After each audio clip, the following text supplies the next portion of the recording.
The Declutter Effect. Last month, we had two news stories that rocked the podcasting world. So, first is Spotify axed the deal with Meghan Markle for her Archetypes podcast. Then, SiriusXM announced that it's closing down Stitcher for consolidation reasons. And I'm doing the air quotes because people in the know are saying that Stitcher got closed down because no one was using the app. So, naturally, these recent events pose the question: is podcasting over? Is podcasting dead? Now, if you are in the podcasting industry, this news is something that you shouldn't avoid, since Stitcher is one of the first platforms that was created for podcasters, and Meghan Markle is a big name. So lies the question, can my podcast thrive in spite of these events? Well, actually, there are two ways to answer this question. One is that they're either isolated cases, or two, they're diagnostic of a much larger problem for the podcasting industry. So let's go to the first one. We can dive deeper. Looking at the core of the two stories. First is that Spotify and Meghan Markle mutually agreed to discontinue the award-winning podcast, with Spotify stating that Meghan didn't reach the productivity level actually required by the show since Meghan only recorded 12 episodes. Then, with Stitcher, SiriusXM announced it will shut down the podcast app at the end of August in favor of its own SiriusXM app. It's a part of a larger effort to emphasize its own brand. And since they also still own Pandora, I think it's their sister company, it didn't really make sense to have Stitcher or maintain the app. So if you look at it, these two stories have their own merit and logical explanations that are unrelated to one another. One is a productivity issue, and another is a business rationalization issue. But it's also true, and we can't deny, that these are symptomatic of what's happening in the podcasting industry. And, while I wouldn't necessarily say that podcasting is quote unquote dead, that's too absolute and negative, and it's too final in its sense. But I can say why people would come to that conclusion. However, I'd rather reframe it this way. Podcasting has peaked, and so it's only natural for you to see a decline. Podcasting has peaked in the middle of 2022 until maybe before Thanksgiving. And then after that, we've seen things settle down a bit. Well, I totally agree with how you put perspective on two cases that you've mentioned, because this can put an objective eye on what's happening in the industry. You can't just generalize things, but instead, you want to look deeper to know the real cause and understand if podcasting is slowing down or gaining momentum again. But I would argue that podcast has not yet reached its peak due to two major reasons, in my opinion. And these are, first, podcast continues to expand to different genres. And the good thing about it is that creators are developing creative ways to make sure that they satisfy their audience. What's good about this is that the customers or the audience is always the winner, because they get to choose the podcast that is suited for their needs. And second, I think listeners are upgrading as well in their listening behavior, which is a very important aspect of marketing strategy. As more individuals are discovering how convenient it is to learn new things by listening anytime, anywhere, podcasts as an industry continues to evolve. I did some reading and came across these stats from GlobeWire News. It states that the global podcasting market is expected to exceed more than $230 billion. Wow, that's huge. In the next 9 years, which is actually a robust growth of 27%. It's safe to say, or suffice to say, podcasting isn't as white hot as it was in 2019 to around 2022 last year, but it's still voracious as a platform, I'd say. And the reason for the slow decline can be attributed to a couple of things.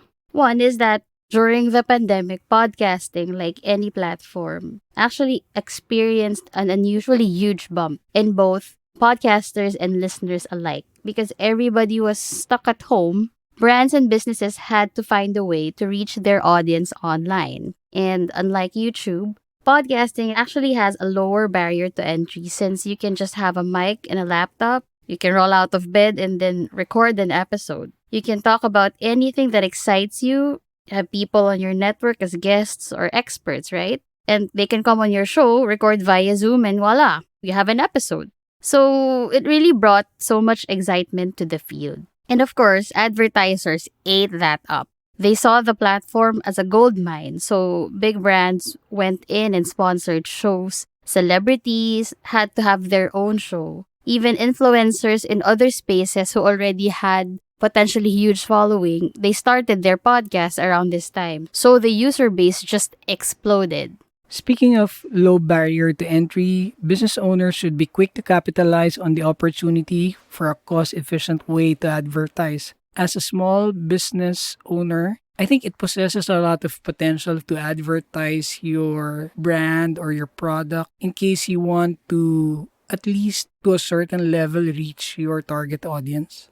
Okay, now, story time. We have a client who, when she was starting her podcast, was approached by a wine brand if they can have ads on her show. That was super exciting for her, and it really injected a positive energy to her show and how she moved forward with her podcast. And that's why, from my perspective at least, or from our perspective, podcasting as an industry has stabilized and matured. So I wouldn't say that it's on a decline, but it's stabilized and matured. Since its heyday, the meteoric rise in 2019, and seeing the influx of new podcasters during the pandemic, when it seemed that everybody was super into it and used it for a variety of purposes. But now, podcasting's popularity has normalized and is becoming a platform of choice for people who actually know their purpose or the why behind coming up with their show. Because podcasting is still very much a viable platform to further your brand and business or create awareness for your mission or your advocacy.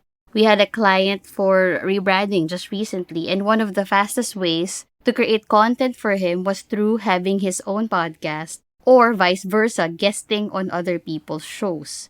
The podcast was meant to be the cornerstone for the rest of his personal brand. It's the foot in the door for everything else, and it'll open up more opportunities like writing a book, having your own YouTube channel, and it's one of the easiest ways to repurpose your content by creating micro content like reels, audible quotes, blog, etc. One of our most notable observations as agency working with different clients in various fields like business owners, solopreneurs, professionals like doctors and medical practitioners, lawyers, educators, and coaches. When it comes to podcasting or creating content in general, your audience is looking for or even yearning for a more creative and substantial form of content to consume.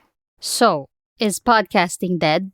Hardly. In fact, as someone who's been in the space for more than 5 years, I can say that it's shaping up to be a more credible space since the industry is narrowing down to podcasters who really have a clear purpose or the why for having their show. While we've seen quite a lot of shows succumb to what we call pod fade or are taking indefinite breaks, those who withstood the test of time are here to stay. And they have more confidence and pride in their show. That's really something that I took note of. We've seen how podcasters have helped brands become who they are. And we know how effective podcasts can be in shaping ideologies, advancing advocacies, and educating and inspiring people in general. So if you're someone who's looking to start your show, I can say, actually, I'm confident that now is the right time to do so. More than the tech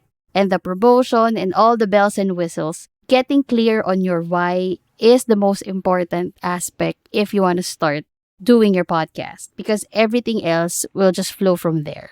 And again, invest in your show.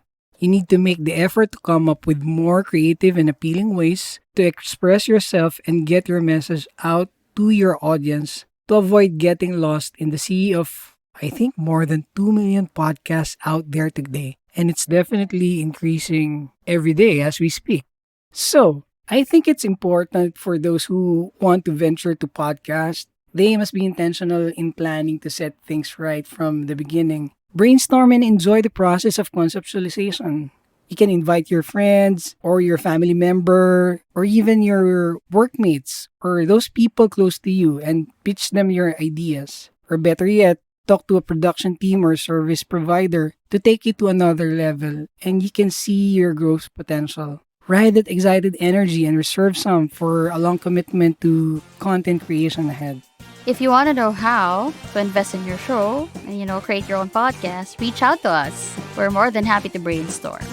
Thanks for listening to the Dklutr Effect. If you haven't already, make sure to subscribe to our podcast so you never miss an episode. This is Team Dklutr signing off. Take care, stay curious, and bye for now.